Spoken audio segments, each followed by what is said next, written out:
But first, last night's game with Deflategate behind them.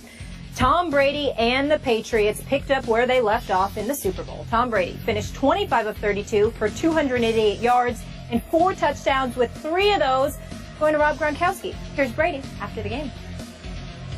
Yeah, it was a pretty special night, so I was excited. Our whole team was excited. You know, it's a we haven't had one of these games in a long time, so it's always fun being out there and getting the opportunity to go play, and we took advantage of it. Okay, Stephen A., watching this game last night, do you think the Patriots are capable of repeating as Super Bowl champs? Well, obviously they're capable of repeating as Super Bowl champions. They're the reigning defending Super Bowl champions, okay? So we all know. I mean, they didn't lose everybody. They lost a lot of holes. They have a lot of holes on defense, but you still have Tom Brady. You still got Rob Gronkowski, which we warned the Steelers about coming into this contest. You still have Bill Belichick as your coach. So because of that, definitely there is a capability to win the Super Bowl again. But I'm not going to lie to you. I didn't see a team right now that couldn't be exposed, that couldn't be knocked off. I'm paying attention to what I saw from D'Angelo Williams for the Pittsburgh Steelers. This is not Le'Veon Bell we're talking about. This is D'Angelo Williams. And what did he rush for? Skip Bayless? I believe it was like 127 yards rushing. I mean, it was an impressive performance by him, no question about it. I saw the Steelers moving the football up and down the field. I'm disgusted with Todd Haley.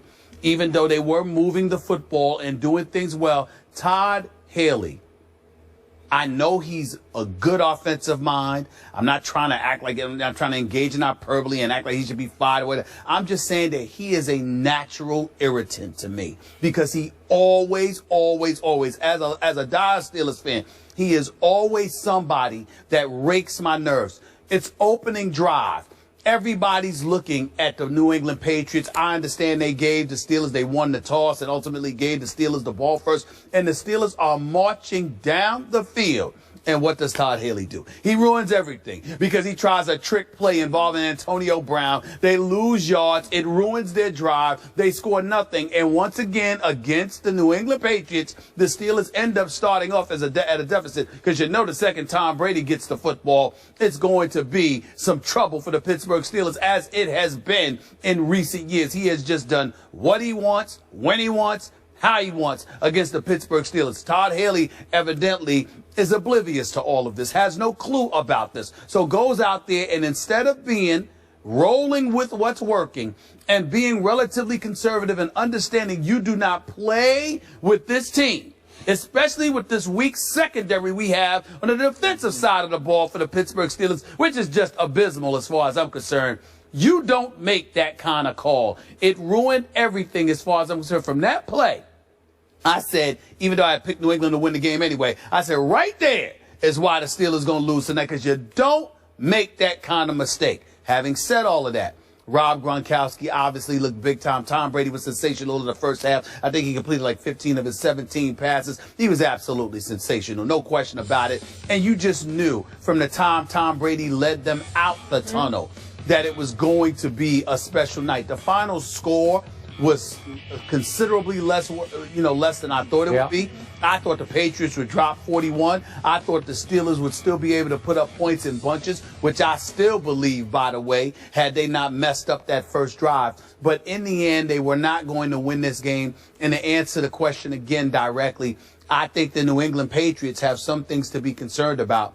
Because of, even though D'Angelo Williams is no backup, he is the backup in Pittsburgh. And for him to run as effectively as he did yesterday, and for New England to bend a lot, didn't break, but bend a lot in giving up some big pass plays, I think that defense can be exposed. And as a result, I think there are some teams in the AFC that can take them out when it counts most, meaning the playoffs and preventing them from going to the Super Bowl.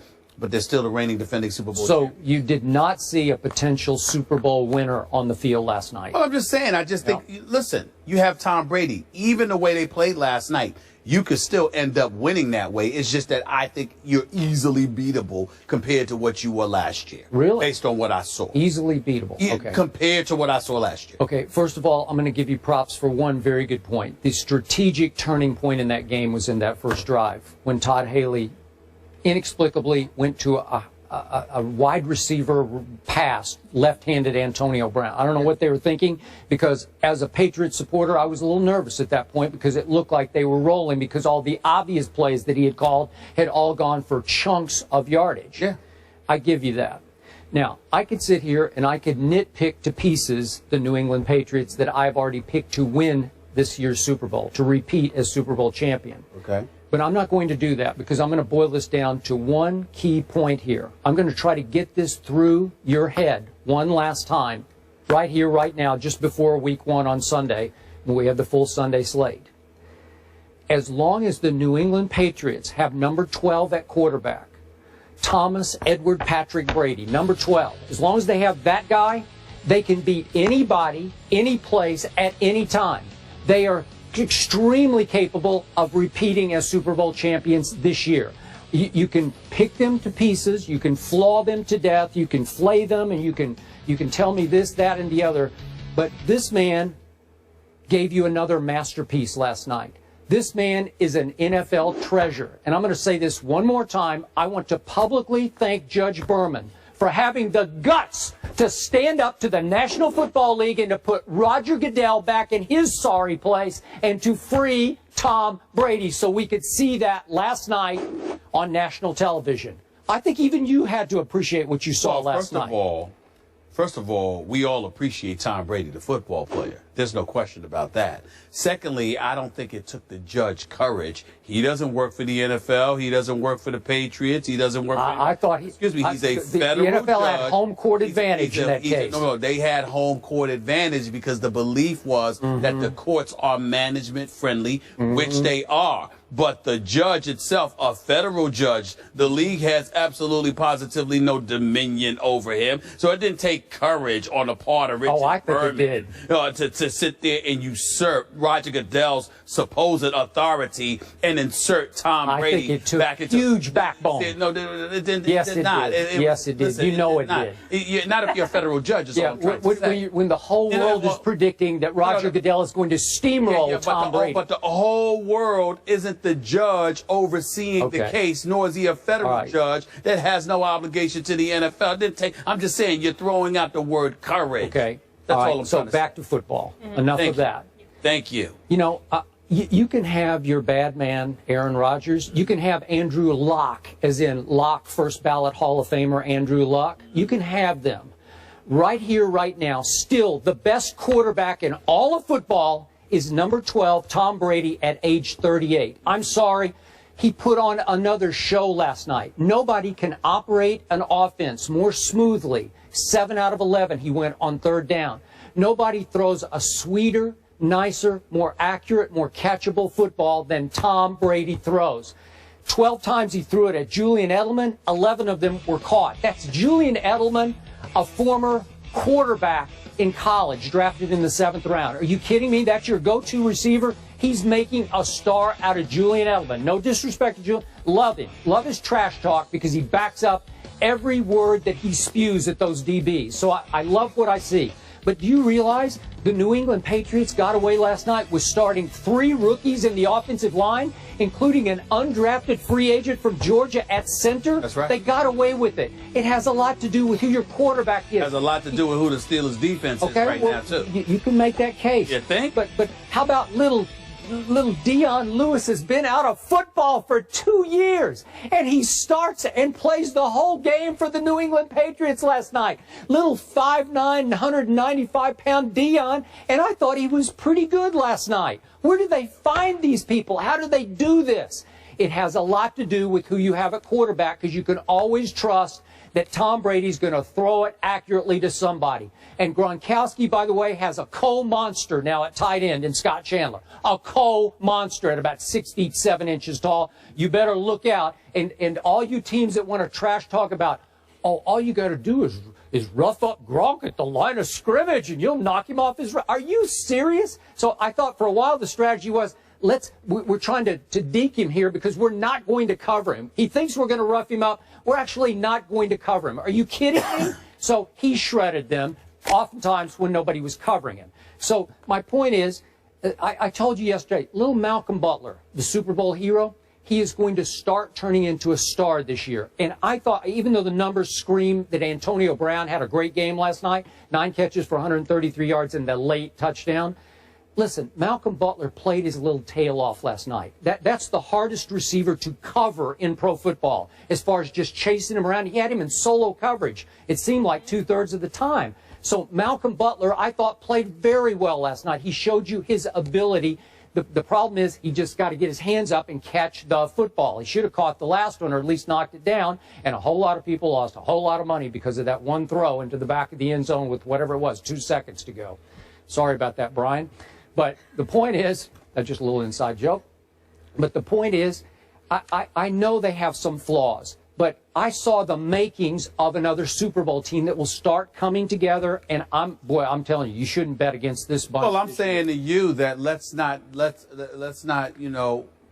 get carried away simply because of the Steelers' defense. Let's call it what it is. Their secondary. I mean, you got Dick LeBeau, he's gone. Keith Butler's your new defensive coordinator. He and Mike Tomlin are supposed to have their fingerprints on this defense, but we haven't seen that yet. This is just the first game of the season. Okay, you got Ike Taylor. He's experienced. He's gone. You got Troy Polamalu. He's experienced. They're in transition. They're in transition. And everybody's talking about William Gay and, Tua and these boys and Timmons, and I'm just looking at them, Shazier and Jarvis Jones, and I'm just saying to myself, I need to see a defense that shows up. I didn't see a defense that was able to get to Tom Brady as much as you would like, considering the youth on their offensive line. I think they had got him twice. I think they got like a combined. I think they got like a combined 5. In terms of their starters. Yeah. Started about combined 5 games, for crying out loud. You look at the Steelers' defense; their secondary is abysmal. And the fact is that going up against that secondary, particularly if you're Tom Brady. Forget about the receptions by Gronkowski and 8 or 9 different receivers. Did you see how open these guys were last night? You see how many defensive assignments were missed? That's what I'm saying. Obviously, it's going to get better because a legitimate argument can be made that it can't get much worse. The Steelers' defense did not look impressive. Their secondary looked embarrassing. And because of it is why I don't think you can really judge what you're going to see from the Patriots. We can all predict that the Patriots are going to be formidable. They're the reigning defending Super Bowl champions, and they still have Gronk. They got Chandler. They've got Tom Brady. They've got Bill Belichick. You've got everything in place offensively. The Edelmans, the Amendolas of the world. Everybody's there. Not Vereen or Ridley, but pretty much everyone else is there. Defensively is where I think the Patriots can get exposed, because let me tell you one way there is to stop Tom Brady.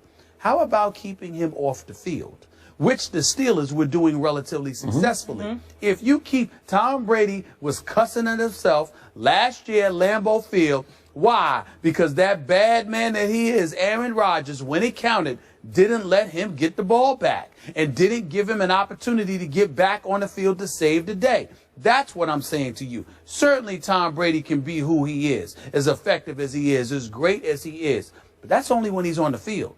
And in order to get him on the field, that defense has to show up.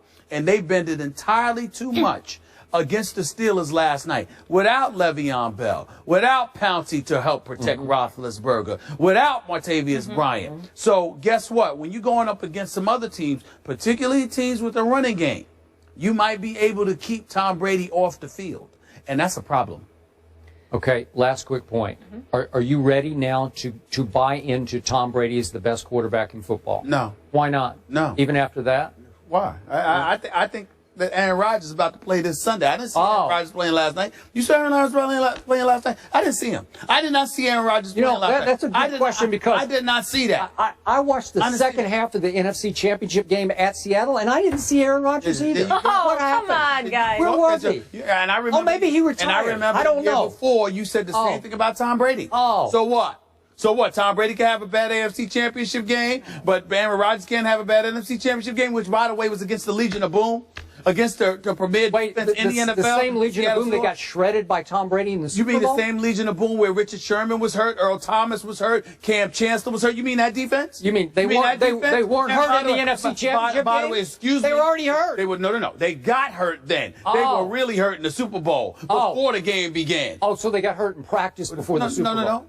No, they got hurt in the NFC Championship. Thank you. Okay. So where was Aaron Rodgers in the second half? They got hurt. QBR of All I'm saying to you is that you're talking about Seattle. We talk about Seattle. There's no shame in Seattle. Don't tell us to rush. We talking. You know, you can't sit there and He's look at just Seattle. upset. I It's know okay. that. I'm just saying you can't look at Seattle and ignore the fact that they're an elite team. Can't do it. We're going to get into Seattle more later. Pretty quickly here, I think. You know, Yeah. I can't. I'm nauseated already. You kissing the Tom Brady's. Right? Forget Tom Brady. He has a tough Good. test, Stephen A. Good. Tough test next week against the Bills defense. Rex Ryan always plays him tough. We'll see him About to against find out. Yeah. After last night, New England is now the favorite, Skip, in the AFC, according to Vegas. And I really enjoyed your trash talking on Twitter last night. Thank Equally you. I appreciate that. as amusing as it could. This next one,